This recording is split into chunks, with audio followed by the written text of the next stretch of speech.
Bo. Are you okay, Bo? I'm dying. Excuse me, I had an appointment for today. Oh.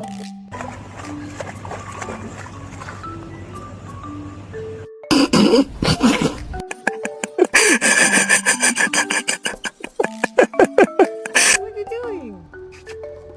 Ah, are you gonna bite me?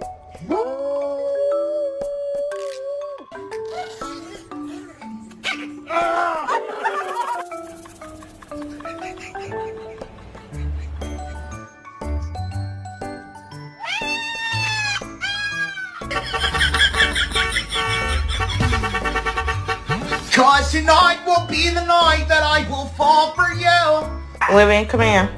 Come here.